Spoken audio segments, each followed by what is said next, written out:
Hair സ്ട്രെയിറ്റനിങ്ങിന് വേണ്ടിയിട്ട് ആദ്യം ഞാൻ യൂസ് ചെയ്യുന്നത് ഹെയർ സിറമാണ്.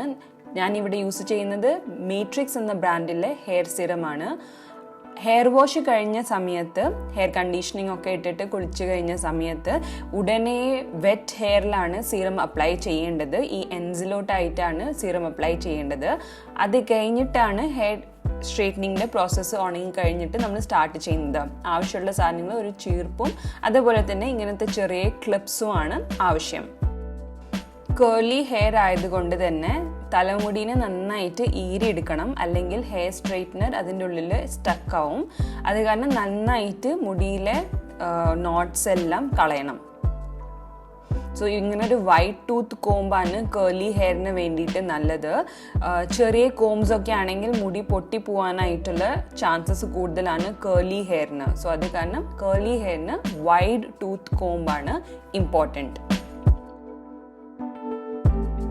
ഇങ്ങനെ പാർട്ടീഷൻ ചെയ്ത് കഴിഞ്ഞിട്ട് മുടീനെ ട്വിസ്റ്റ് ചെയ്തിട്ട് ആ ചെറിയ ക്ലിപ്പ് യൂസ് ചെയ്തിട്ട് അതിന് സെക്ഷൻ ചെയ്യാം.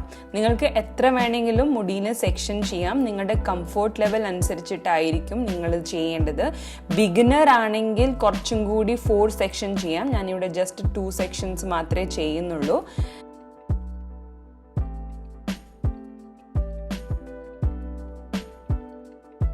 റെഗുലറായിട്ട് ഹെയർ സ്ട്രെയിറ്റനിങ് ഒക്കെ ചെയ്യുകയാണെങ്കിൽ ഞാൻ 2 പാർട്ടീഷൻ മാത്രമേ എടുക്കാറുള്ളൂ. ക്വിക്ക്ലി ഞാൻ ചെയ്യും. ഇങ്ങനെ പാർട്ടീഷനും ക്ലിപ്പും ഒന്നും യൂസ് ചെയ്യാറില്ല. ഇത് നിങ്ങൾക്ക് കാണിക്കാൻ വേണ്ടിയിട്ട് മാത്രമാണ് ഞാനിങ്ങനെ ക്ലിപ്സ് ഒക്കെ യൂസ് ചെയ്യുന്നത്. ഞാനിവിടെ യൂസ് ചെയ്യുന്നത് റെമിംഗ്ടൺ എന്ന് പറഞ്ഞ ബ്രാൻഡിലെ ഹെയർ സ്ട്രെയിറ്റ്നർ ആണ്. ഈ ഹെയർ സ്ട്രെയിറ്റ്നറിൻ്റെ പ്രത്യേകത എന്ന് പറഞ്ഞു കഴിഞ്ഞാൽ ഇതിൻ്റെ ഹീറ്റിംഗ് 235 ഡിഗ്രി വരെ പോവും.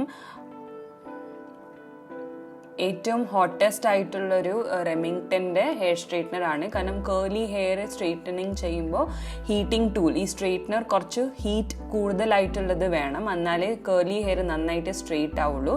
പക്ഷെ ഞാൻ 233 യൂസ് ചെയ്യാറില്ല. ഞാൻ ഈ 200 അല്ലെങ്കിൽ 220 മാത്രമേ ടെമ്പറേച്ചറിൽ യൂസ് ചെയ്യാറുള്ളൂ. പിന്നെ ഈ ചീർപ്പും വെച്ചിട്ട് അതിനെ ഒന്ന് സ്ലൈഡ് ചെയ്തെടുക്കാം. മുടി സ്ട്രെയിറ്റ് ആവാൻ വേണ്ടിയിട്ട് 1-2 തവണ ആ സെയിം സെക്ഷനിൽ സ്ട്രെയിറ്റൻ ചെയ്യേണ്ടി വരും.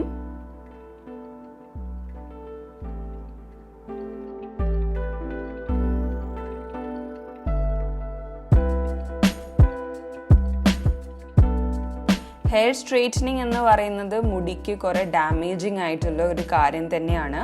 ബട്ട് നിങ്ങൾ മുടിക്ക് നല്ല കെയർ കൊടുക്കുന്നുണ്ട്.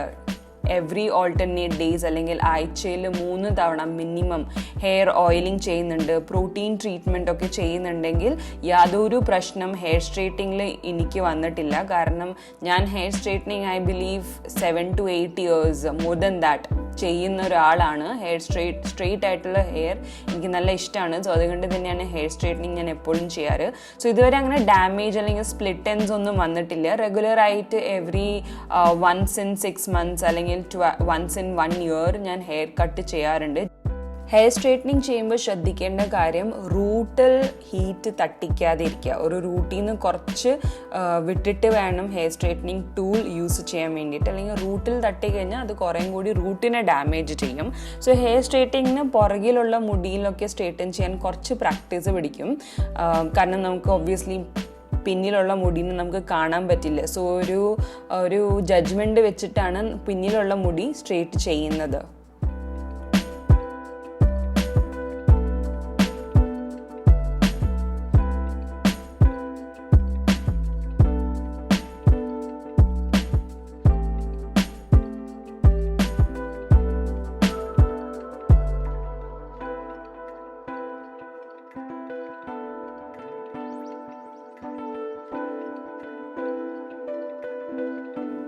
നിങ്ങൾക്കിപ്പോൾ കാണാൻ പറ്റും എൻ്റെ മുടിയുടെ ലെങ്ത് എത്ര ഡിഫറെൻ്റ് ആണ്. സ്ട്രെയിറ്റനിങ് ചെയ്ത് കഴിയുമ്പോൾ ഡെഫിനറ്റ്ലി മുടിയുടെ ലെങ്ത് നിങ്ങൾക്ക് കാണാൻ പറ്റും, റിയൽ മുടിയിലെ ലെങ്ത്. മാട്രിക്സിൻ്റെ സിറം കാരണം തന്നെ മുടി നല്ല സോഫ്റ്റ് ആവും ഹെയർ സ്ട്രെയിറ്റനിങ് ചെയ്ത് കഴിഞ്ഞിട്ട്. പിന്നെ അത് ഹീറ്റ് പ്രൊട്ടക്ഷനുമായിട്ട് വർക്ക് ചെയ്യും മാട്രിക്സിൻ്റെ സിറം. റെഗുലറായിട്ട് ഹെയർ സ്ട്രെയിറ്റനിങ് ചെയ്യുന്നൊക്കെ ആൾക്കാരാണെങ്കിൽ സ്പ്ലിറ്റ് എൻഡ്സ് വരാനുള്ള ചാൻസസ് കൂടുതലാണ്. സോ എവറി 6 months വൺസ് ഒരു ട്രിമ്മിങ് ചെയ്യുക, അല്ലെങ്കിൽ എപ്പോഴും നല്ല കെയർ കൊടുത്താൽ മതിയാവും. സ്പ്ലിറ്റ് എൻഡ്സ് വരാതിരിക്കാൻ നോക്കാൻ പറ്റും. I hope നിങ്ങൾക്ക് ഈ വീഡിയോ ഇഷ്ടമായി. Thank you so much for watching my video.